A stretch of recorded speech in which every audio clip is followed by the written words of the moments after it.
আসসালামু আলাইকুম। আমার নাম মোহাম্মদ রাহাত হোসেন এবং আমার বাবা আবু তাহের। তো শুরুটা হয়েছিল আমার বাবার আজ থেকে 2.5-3 মাস আগে হঠাৎ করে মেরুদণ্ড ব্যথা। তখন আমরা কয়েকটা হাসপাতালে দেখেছিলাম। তো তারা দেখে ওষুধ পানি দিয়েছিল, কিন্তু তারা রোগটা ধরতে পারে নাই। তো আমরা ওষুধ খাচ্ছি, 1.5 মাস 2 মাস হয়ে যাচ্ছে, কিন্তু কোনো ফলাফল পাচ্ছি না। তো অবশেষে আমরা এই ধানমন্ডি 26 গ্রিন রোডের লেভেট ক্যান্সার হাসপাতালের একজন পরিচয় দিল। তখন আমরা আসলাম। সেখানে এসে পরিবেশটা খুব সুন্দর। তাদের ক্লিন বয় গার্লস থেকে স্যার খুব ভালো আচরণ এবং তারা অনেক গুরুত্বপূর্ণ রোগীকে দেখে। তো আমরা স্যারকে দেখালাম এবং তারা খুব সহজে আমার আব্বুর রোগটি ধরতে পারলো।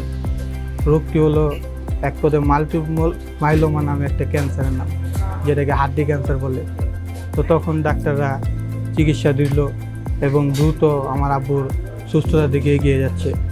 কেমো দিতে বললো, 4টা কেমো দিচ্ছি, আজকে আসছি কেমো দিতে, আজকে নিয়ে 5টা কেমো। তো 4টা কেমো দেওয়ার পর আব্বু মোটামুটি অনেকটাই সুস্থতা হয়েছে এবং আশা করি বাকি যে কেমোগুলো সেগুলো দেওয়ার পর আরও সুস্থ হবে।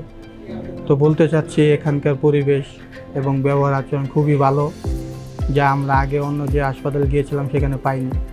আমি সবাইকে বলতে চাই, আপনারা এখানে এসে দেখান, ডাক্তার দেখান। এখানে অনেক ভালো ভালো ডাক্তার আছে। সবাই আমার বাবার জন্য দোয়া করবেন, জানি আমরা পরিপূর্ণ সুস্থ হয়ে বাসায় যেতে পারি।